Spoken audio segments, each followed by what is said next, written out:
Two brothers of the ousted Sudanese president Omar Elbashir have been arrested on corruption charges. Bashir was toppled in a coup last week, and the military has tried to be seen to act swiftly against officials and former supporters of the regime. But thousands of demonstrators are still on the streets of Sudan's capital, demanding a transitional civilian government be put in place. Our reporter Yousra Elbagir is there. Yousra. Thousands have poured in today, not just from the suburbs of the capital, but from all over the country. I spoke to a man today who came from Adbara, northern town, a town north of Khartoum where the protests first started. And he said that he'd been there for 5 days and that his family were coming as well. There's a big challenge here. People are parked right in front of the military HQ. They're demanding a peaceful transfer of power to a civilian government, and they won't leave despite news of Bashir's arrest, despite news of his brother's arrest. They want to see justice, but they also want to see the power in the hands of civilians. The mass demonstration site in Khartoum is still sectioned off, and today thousands of people poured in for a second Millions March. A revival of the march on April 6th that eventually toppled the 30-year reign of President Omar Elbashir.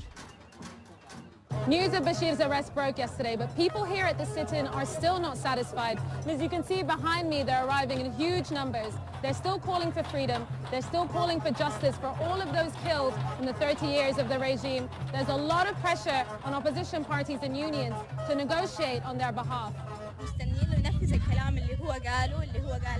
هيعملوا لأنه البشير 30 سنة بيقول أنا هعمل أنا حاجات كثيرة زي ما نحن عارفين.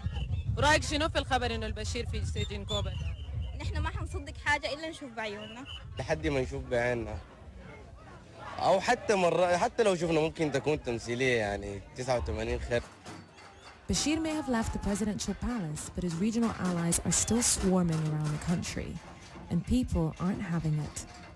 شنو في التدخل الأجنبي من السعودية والإمارات؟ نرفض الإمارات، نرفض السعودية، نرفض مصر.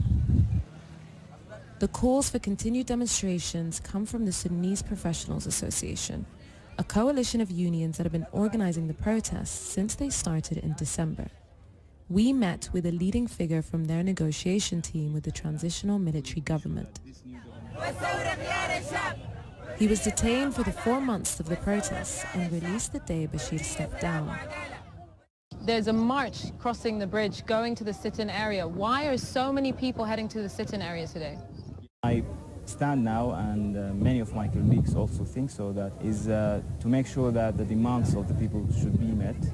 Even if a new government came to power in Sudan, we would be sure that this new government would fulfill the demands that people have paid their lives for it. Yeah. Young people led this uprising. Do you think that young people can lead the country as well?